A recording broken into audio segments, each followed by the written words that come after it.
요한복음 21장 1절에서 7절 들으면서 읽으면 되겠습니다. 21장. 그 후에 예수께서 디베랴 호수에서 또 제자들에게 자기를 나타내셨으니 나타내신 일은 이러하니라. 시몬 베드로와 디두모라 하는 도마와 갈릴리 가나 사람 나다나엘과 세베대의 아들들과 또 다른 제자 둘이 함께 있더니 시몬 베드로가 나는 물고기 잡으러 가노라 하니 그들이 우리도 함께 가겠다 하고 나가서 배에 올랐으나 그날 밤에 아무것도 잡지 못하였더니 날이 새어갈 때에 예수께서 바닷가에 서셨으나 제자들이 예수이신 줄 알지 못하는지라. 예수께서 이르시되 얘들아 너희에게 고기가 있느냐? 대답하되 없나이다. 이르시되 그물을 배 오른편에 던지라. 그리하면 잡으리라 하시니 이에 던졌더니 물고기가 많아 그물을 들 수 없더라. 예수께서 사랑하시는 그 제자가 베드로에게 이르되 주님이시라 하니 시몬 베드로가 벗고 있다가 주님이라 하는 말을 듣고 겉옷을 두른 후에 바다로 뛰어내리더라. 아멘. 오늘 요한복음 21장 1절에서 7절 오른편에 던지라. 지난주에 마태복음 28장 1절에서 10절 말씀, 예수님께서 부활하신 후 막달라 마리아와 다른 마리아에게 나타나서 너희는 빨리 제자들에게 가서 갈릴리로 가라. 내가 거기서 너희를 보리라 말씀하셨잖아요. 오늘은 요한복음 1장 1절 7절에서 예수님께서 갈릴리에서 제자들을 만나는 말씀으로 여러분들과 은혜를 나누겠습니다. 요한복음은 다음과 같은 말씀으로 끝납니다. 요한복음 21장 25절이 마지막 절인데 예수께서 행하신 일이 이 외에도 많으니 만일 낱낱이 기록된다면 이 세상에도 이 기록된 책을 두기에 부족할 줄 아노라. 이 말씀을 여러분들이 다시 한번 읽어보면 좋겠어요. 그럼 예수님이 우리가 성경책 이것만 역사하셨구나 생각하는 것이 아니라 어마어마한 그런 일을 하셨다는 것을 여기서 요한에게 겪는 거예요. 그것을 기록하면 이 세상에서 책으로 만들어 써도 부족할 만큼 예수님께서 많은 사역을 했다는 것을 볼 수 있습니다. 또 요한복음은 예수님이 행하신 많은 표적들 가운데서 8가지만 거기에서 기록했는데 예수님의 표적을 기록한 목적이 다음과 같이 말하고 있습니다. 20장 31절에 이렇게 있습니다. 오직 이것을 기록함은 너희로 예수께서 하나님의 아들 그리스도이심을 알게 하고 믿게 하려 함이라. 또 너희로 믿고 그 이름을 힘입어서 생명을 얻게 하려 함이라. 요한복음에 기록한 목적이 그렇다는 것입니다.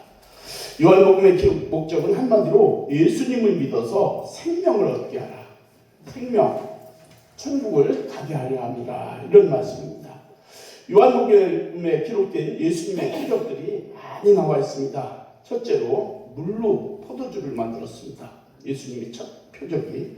그 다음에 왕의 신하를 고치셨고 또 38배 된 혈류병자를 고치셨고 오병의 이적, 물고기 2마리, 떡 5개로 5,000명, 한 2만 명을 먹이셨고 바다 위를 걸어가신 것입니다. 걸어서 제자들을 구원하시고 또 맹인을 보게 하시고 죽은 나사로를 다 썩은 나사로를 4일 만에 살리셔서 걸어 나오게 하셨고 또 오늘 마지막으로 물고기를 잡을 제자들에게 많은 물고기를 잡게 한 것을 볼 수 있는 것입니다.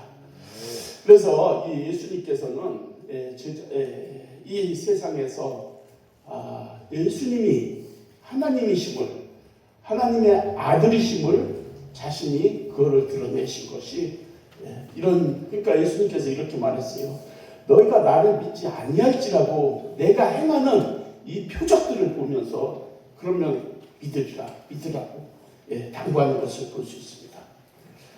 우리가 21절 1절에 그 후에라는 것은 부활하신 후에라고 얘기하는 거예요. 그 후에 예수께서 디베랴 호수에서 또 제자들에게 자기를 나타내셨으니 나타내신 일은 이러하니라. 여러분, 우리가 갈릴리, 디베랴 이렇게 얘기하는데, 갈릴리는 이 바다가 이렇게 있으면 갈릴리는 이쪽이고 디베랴는 이쪽이에요. 그러니까 같은 갈릴리로 봐도 됩니다. 1절에는 나타내셨다는 단어가 2번이 사용되는 것을 볼 수가 있어요. 제자들이 부활하신 예수님을 본 것이 아니었다는 거예요. 예수님이 나타났다는 것입니다. 부활하신 예수님이 제자들에게 자신을 나타낸 것이에요. 자신을 나타낸 것입니다. 여기서 이 사실을 강조하고 있는 이유가 있는 것입니다.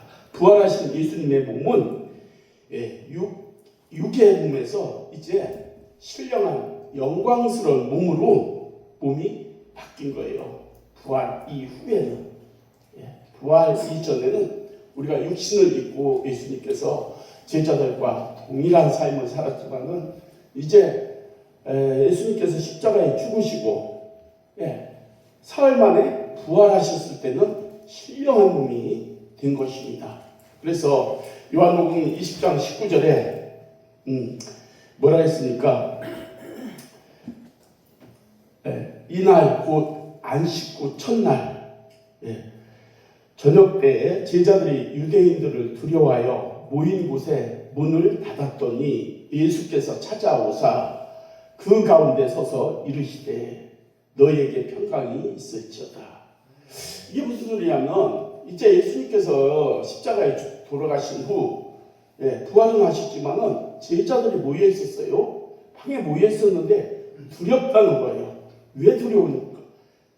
그동안 예수님께서 항상 함께 하셨는데 이제 예수님이 죽으시고 십자가에 죽으시고 부활은 하셨지만은 두려운 거예요. 누가 두려우냐면 그 핍박하는 유대인들이 너무나 두려운 거예요. 유대인들이 예수까지 죽였는데 그 제자들은 얼마나 두려웠겠어요. 방문을 꼭꼭 잠고 있었습니다. 그때 예수께서 쓱 나타나서 가운데 딱 서신 거예요. 방문 열고 들어온 게 아니라 그냥 이 시간과 공간을 초월해서 예수님이 쓱 가운데로 딱 나타나서 딱 서신 거예요. 그냥 이게 부활하신 신령한 육력이에요. 예수님의 형체라만 예수님을 얘기하는 거예요. 가운데 서서 뭐라 하셨냐면은 그 두려워하는 제자들에게 평강이 있을지어다 얘기하는 것을 볼 수 있습니다. 그러므로 이때부터 예수님이 자기를 나타내지 아니하시면은 아무도 예수님을 알아보지 못했어요. 예수님이 자신을 나타내셔야만 사람들은 예수님을 알아볼 수가 있었던 거예요. 예수님이 나타내야, 내가 예수라는 걸 나타내야만이 제자들도 예수를 알아볼 수가 있어요. 요한복음 21장 4절에 보면은 날이 새어 갈 때 예수께서 바닷가에 서셨으나 제자들이 예수인 줄 알지 못하는지라 라고 했습니다. 3년 반 동고동락했어요. 한 번 본 게 아니에요. 3년 반을 같이 살았어요. 예수를 알아보지 못하는 거예요.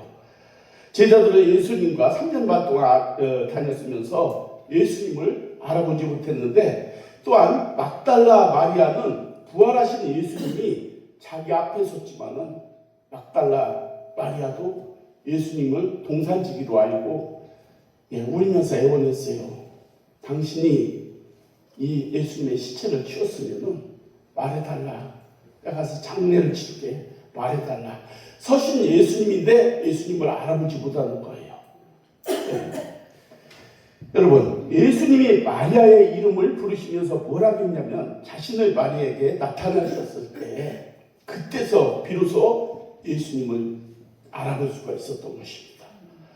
또 엠마오로 내려가는 두 제자에게 예수님은 나타냈어요.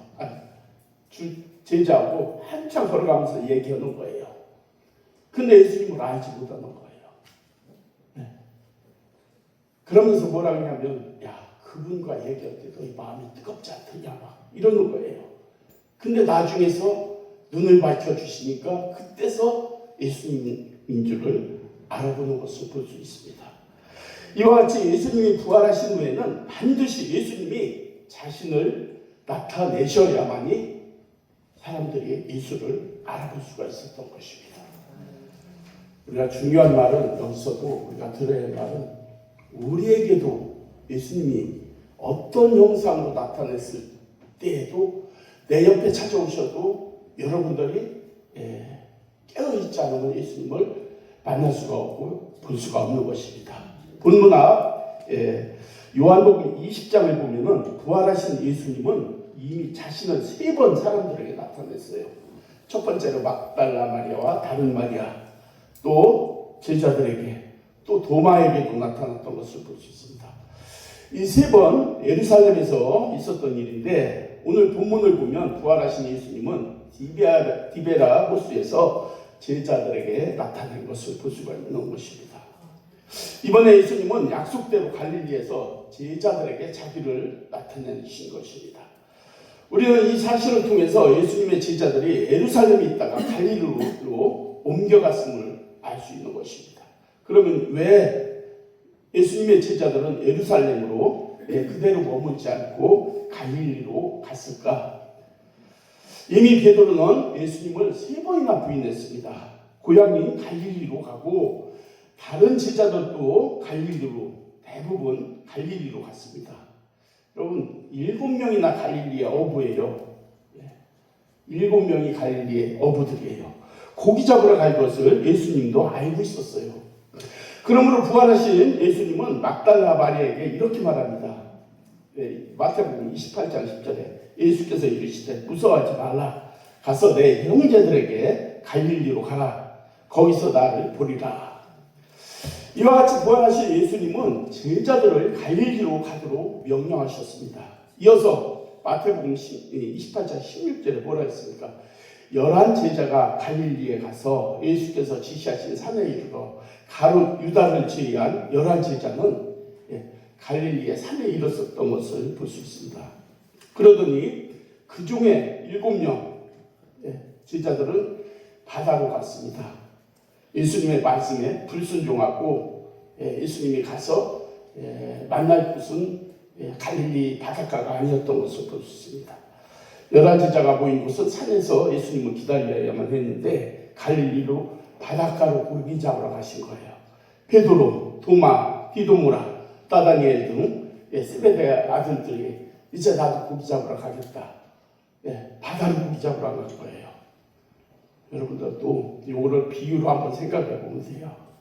우리도 예수를 믿다가 뭔가 힘들어지면 나는 세상에 돈 벌러 가겠다.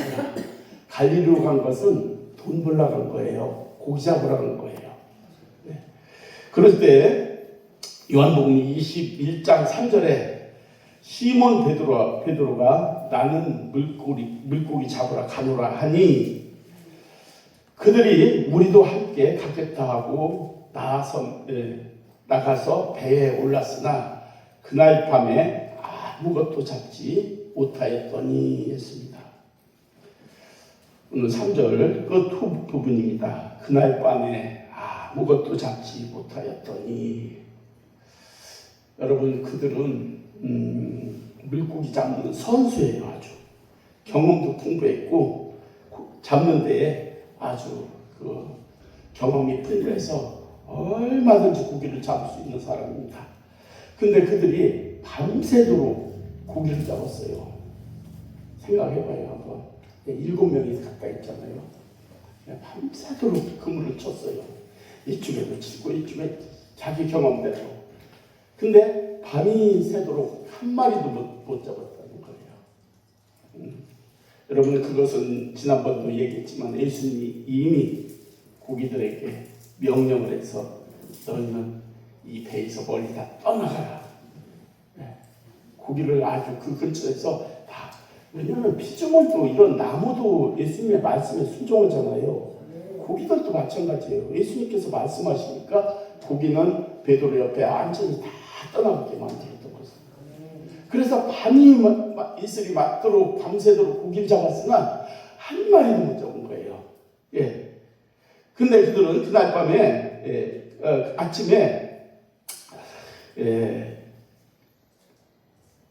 말씀대로 또 이제 기적을 만나게 되는 것입니다. 우리가 내 생각대로 살 때 정말 안 풀릴 때가 있는 것입니다. 그것은 우리가 하나님의 뜻을 떠나서 내 뜻대로 할 때 되지 않은 때를 얘기하는 것입니다. 그러니까 예수님께서 말씀하신 게 그거예요. 너희는 나를 떠나서 아무것도 할 수 없다는 것을 생각나게 했을 것입니다. 그러면 왜 제자들은 그날 밤 한 마리 물고기를 잡지 못했을까? 예수님을 떠나서는 아무것도 할 수 없다는 것을 알게 하신 것입니다. 이로써 예수님은 그들에게 예수님 없이는 아무것도 할 수 없다는 하신 말씀이 생각났을 거예요. 요한복음 15장 5절에 나는 포도나무요 너희는 가지라. 그가 내 안에 내가 그 안에 거하면 사람이 열매를 많이 맺나니 나를 떠나서는 너희가 아무것도 할 수 없습니다. 우리가 이런 말씀을 우리가 진짜 마음에 새기고 정말 예수님과 연합하는 삶을 산다면 우리는 이 세상에서 많은 열매를 맺을 것입니다. 그러나 대부분 내 육신의 생각대로 이 세상에서 내가 행하고 실패했을 때 예수님 앞에 나와서 눈물로 기도하고 회개하고 또 돌아서고 넘어지고 일어나고 번복되는 삶을 살아가는 것입니다. 우리는 무슨 일을 행할 때 먼저 우리가 주님 앞에, 주님 안에, 주님이 내 안에 함께 하게 하시고 무슨 일을 할 때는 많은 열매를 맺게 하시고 성공을 거둘 수가 있는 것입니다. 오늘 21장 4절에 보면 날이 새어갈 때에 지치고 낙심할 때 예수께서 서셨으나 제자들이 예수인 줄 알지 못하더라 했습니다. 예수께서 이르시되 얘들아 너희에게 고기가 있느냐 대답하되 없나이다. 우리가 이런 것도 한번 생각해 봐야 돼요. 예수님은 반석 베드로로 불렀다가 시몬아 불렀다가 얘들아 불렀던 것을 생각해 봐야 돼요. 우리가 베드로 반석 그 베드로를 불렀다가 예수님이 다시 갈릴리에서 시몬아 불렀다가 요한의 아들 시몬아 했다. 이번에는 왜 얘들아 라고 불렀을까? 예수님과 관계가 떨어지면 떨어질수록 우리가 예수님이 부르는 이름도 틀려진다는 것을 알아야 되는 거예요. 예수님이 베드로를 얼마나 사랑했으면 천국 열쇠를 주면서 너는 반석이다 베드로라 이렇게 했다가 다음에는 뭐라고 했냐면 요한의 아들 시몬아 세상 이름을 다시 불러줬고 이번에는 요한의 아들 시몬아도 아니고 얘들아라고 부르는 것을 볼 수 있습니다. 그만큼 예수님의 뜻을 버리고 이제 세상으로 갔다는 것을 느끼라는 것을 볼 수 있는 것입니다. 날이 새어갈 때였습니다. 밝은 아침이 되는 것입니다. 오늘 본문 다음에 나오는 8절의 말씀에 제자들과 예수님 사이에 원문을 직역하면은 200규빗 그러니까 90m 정도의 거리 1규빗이면 45cm를 얘기하는 거예요. 근데 50cm도 있어요. 우리나라는 45 그 사람들은 키 차이니까 여기서부터 여기가 1규빗이에요. 그러니까 45 그러니까 90m 정도 200규빗이니까 먼 거리도 아니잖아요. 90m면 얼마 정도 되겠어요. 우리가 눈으로도 확인할 수 있는 거란 말이에요. 근데 제자들은 예수님인지를 알지 못하는 거예요. 몰라보는 거예요. 까닭은 부활하신 예수님이 자신을 드러내지 않았기 때문에 제자들이 예수를 볼 수가 없던 것입니다. 왜 드러내지 않았을까? 예수님의 말씀에 불순종하고 예수님을 떠나서 예수 안에 있지 않고 세상에서 내가 고기 잡아서 이제는 옛날로 돌아가서 살겠다 할 때에 예수님은 얘들아 불렀고 또 가까이 가셨으나 예수님 자신이 제자들에게 드러내지 않았던 것을 볼 수가 있는 것입니다. 이어서 예수님은 그들을 향해 이렇게 묻습니다. 너희에게 고기가 있느냐? 이는 예수님이 몰라서 질문한 것이 아닙니다. 예수님이 이미 그들에게 고기를 한 마리도 잡히지 않게 했는데 물어보는 거예요. 너희들에게 고기가 있느냐? 예. 원문에서는 이렇게 돼 있어요. 얘들아, 너에게 고기가 없지 않느냐? 안 그러냐? 그것 봐라. 나 없이는 너희가 아무것도 할 수 없도다. 라는 얘기하는 것입니다. 이 말씀은 마태복음 4장 19절에 내가 너희를 사람을 낚는 어부가 되게 하리라 했습니다. 여러분, 예수님은 제자를 부를 때, 베드로를 부를 때 이제는 너희가 사람을 낚는 어부가 되게 하리라 라고 말씀하신 것을 우리가 생각나게 하시는 것입니다. 그들은 아무것도 얻지 못하고 예수님과의 관계만 멀어졌을 뿐입니다. 여러분, 십자가에 지실 때 모두 주님을 떠났습니다. 베드로도 예수님을 3번 한꺼번에 떠났고, 열 제자도 그때 다 각기 제 길로 갔거늘 이사야 말처럼 다 각자의 길로 갔던 것을 볼 수 있습니다. 예수님을 떠난 제자들은 아무것도 할 수 없다는 것을 오늘 알게 하신 것입니다. 사랑하는 성도 여러분, 행여 우리도 지금 예수님 밖에서 수고하며 실패길을 힘들게 걷고 있지 않는가 한번 생각해 봐야 됩니다. 그래서 우리가 무슨 일을 할 때 예수님의 뜻이 무엇인가 먼저 묻고, 여러분들이 일을 할 때에 실패가 없고 주님께서 열매 맺게 하고 성공을 하게 하는 거예요. 이 제자들이 예수님의 뜻을 모르고 세상으로 바닷가로 가서 옛날로 돌아가서 할 때에 한 마리도 고기를 못 잡고 실패하는 모습을 볼 수 있습니다.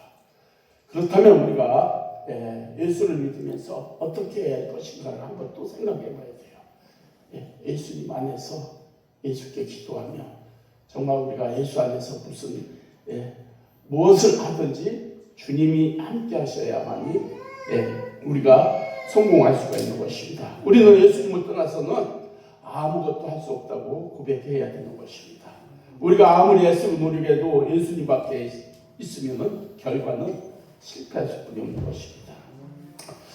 예수님은 말씀에 순종하면 그 길에는 풍성한 열매가 있는 것입니다. 성공도 있습니다. 따라서 언제 어디서 무슨 일을 하든지 오직 예수 말씀 안에 순종하면 오늘 본문처럼 성공한 사례가 나타나는 것입니다. 여러분, 제자들 찾아간 예수님은 다시 말씀합니다. 베드로보다 그곳을 고기 잡는 방법을 잘하는 사람은 없습니다. 그러나 주님은 오른편에 던지라. 여러분 한번 생각해 봐요. 바다 가운데서 앞에도 있고 옆에도 있고 뒤에도 있고 이쪽도 있는데 예수님이 오른편에 던지라. 사방이 방법이 다 여러 가지 있다는 거예요. 근데 주님이 제시하는 방법은 항상 내가 순종할 것이냐 불순종할 것이냐. 내 생각에는 이쪽이 더 훨씬 고기 많이 잡힐 것 같은데요. 내 생각에는 뒤에가 훨씬 좋을 것 같은데요. 근데 예수님은 오른편에 던지라. 그때서 오른편에 던졌을 때 그때서가 뭐요? 순종했다는 거예요. 네, 순종했을 때 그물이 어떻게 해요? 찢어질 정도로 많은 고기를 잡혔더라. 여러분, 오른편에 딱 던질 때 고기들한테 다 너희들 다 이리 와 이리 다 들어가. 그물이 찢어질 정도로 잡혔던 것을 볼 수가 있습니다. 예수님의 말씀에 순종할 때 결과는 많은 그물을 들을 수가 없다고 하는 것을 볼 수 있습니다. 예수님 안에서 순종은 그들에게 큰 성공이지만은 깨달으면 큰 깨달음을 줄 것을 볼 수 있습니다. 여러분, 순종은 예수님을 볼 수가 있는 거예요. 순종은 예수님을 볼 수 있는 눈을 열어주는 것입니다. 순종할 때 주님이 나타내 주시는 거예요. 자, 우리가 21절 함께 읽겠습니다. 21절. 자, 시작. 예수께서 사랑하시는 그 제자가 베드로에게, 이거 안 읽어요. 자, 시작. 예수께서 사랑하시는 제자가 베드로에게 이르되 주님이시라 하니 시몬 베드로가 벗고 있다가 주님이라 하는 말을 듣고 겉옷을 들은 후에 바다로 뛰어내리더라. 뭐요? 여기서 예수님께서 오른편에 던지라 했을 때 있잖아요. 이제 그때서 순종하는 거예요. 밤새도록 고기 한 마리도 못 잡았는데 주님의 말씀에 순종해서 오른편에 던질 때 뭐요? 눈이 밝아진 거예요. 눈이 밝아진 거예요. 예수님이 그때 나타내 주신 거예요. 그때서 누가 봤느냐? 요한이 예수님을 먼저 본 거예요. 요한이 베드로에게 주님이시라 하니까 위통 흙딱 벗고 얼마나 열받았으면 고기를 잡다가 그냥 위 하나 걸치고 뛰어내린 거예요. 얼마? 90m를 밖에서. 우리가 하나님의 말씀에 순종할 때 하나님의 뜻이 이루어지고 응답이 이루어지고 하나님의 뜻을 알게 해주는 거예요. 여러분, 불순종했을 때는 주님이 계속 나타났을 때도 주님이 나타내 주지 아니하시니까 옆에 있어도 앞에 있어도 모르는 거예요. 지금 17 제자가 바다에서 90m 밖에 예수님이 얘들아 불러서 얘기를 해도 예수님인지 알지 못했던 것을 볼 수 있습니다. 그러나 예수님의 말씀에 순종해서 오른편에 고기를 이제 던졌을 때, 그물을 내렸을 때 그물을 진짜 들 수가 없을 만큼 많은 고기를 잡았을 때 요한에게 무슨 생각이 들었을까? 이거 이상하다. 보통 사람이 아니다. 혹시 주님이신가? 하고 다시 그 마음을 돌려서 예수를 바라봤을 때 영안을 열어주신 거예요. 그래서 예수님을 그때서 요한이 주님이시라 하고 베드로한테 얘기하니까 베드로가 그때서 회복이 되는 거예요. 다시 살아계신 예수님을 그때서 다시 보는 거예요.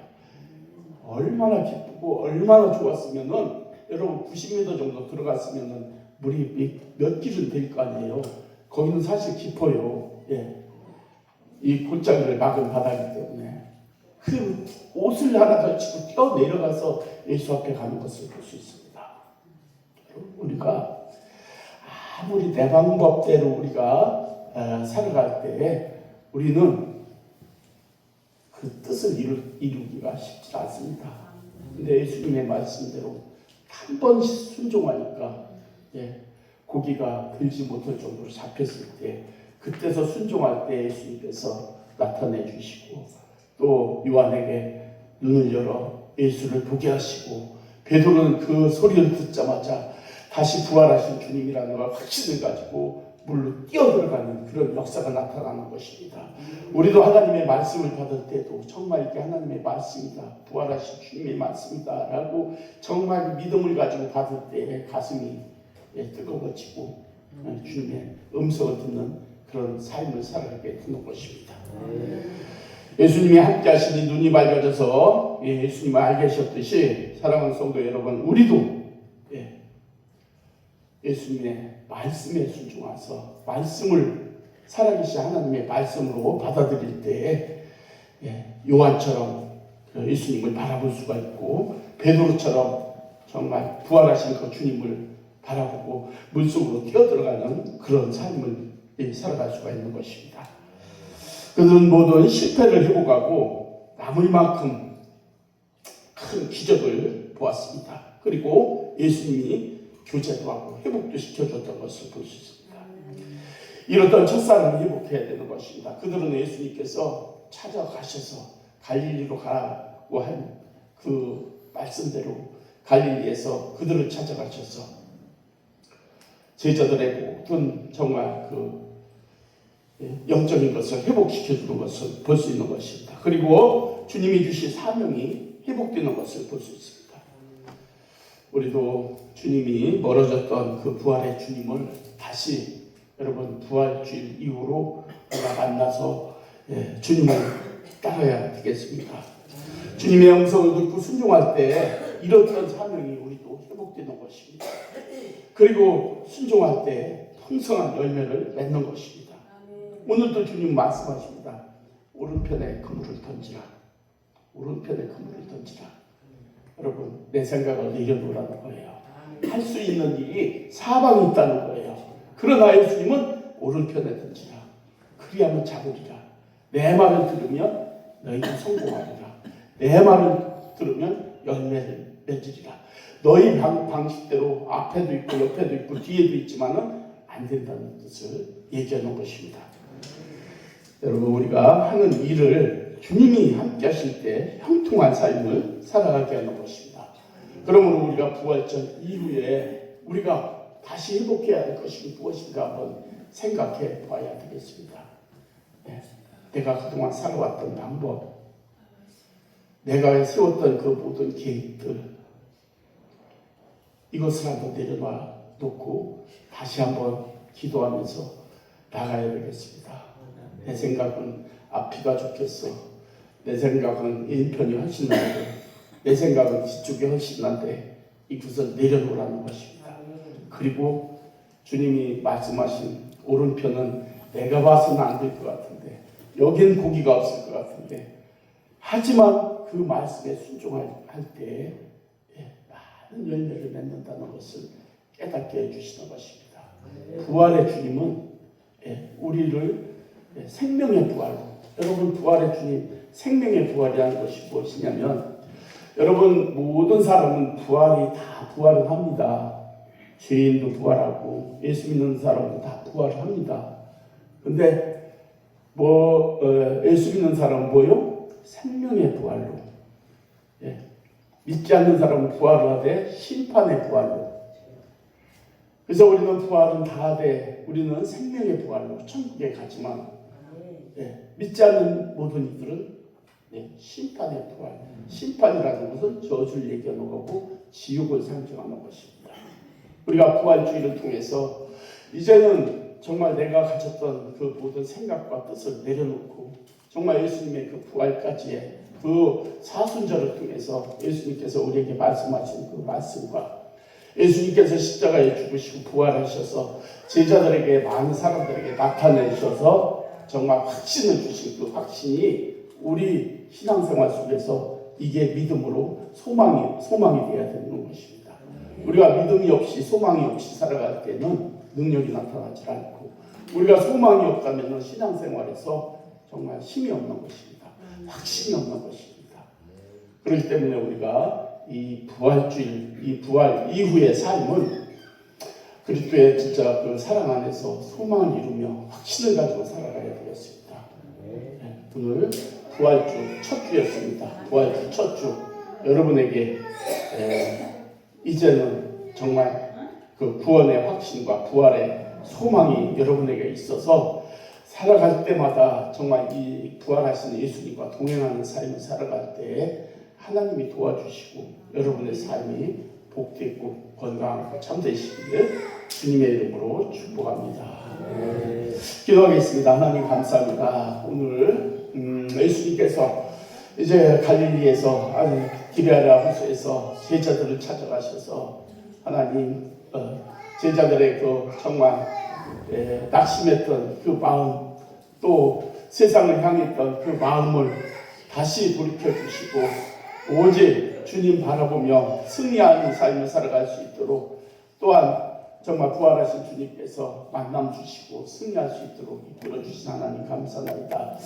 우리가 오늘 부활의 확신 속에서 우리가 살아갈 때에 주님께서 함께하여 주셔서 이제 우리가 능력 있는 삶, 축복의 삶을 살아갈 수 있도록 이렇게 모든 권속들에게 자신감을 주시고 소망을 주시고 부활의 확신 속에서 승리하는 삶을 살아가는 이렇게 모든 권속들에게 하여 주시옵소서. 예수님의 이름으로 감사하며 기도 올렸습니다. 아멘.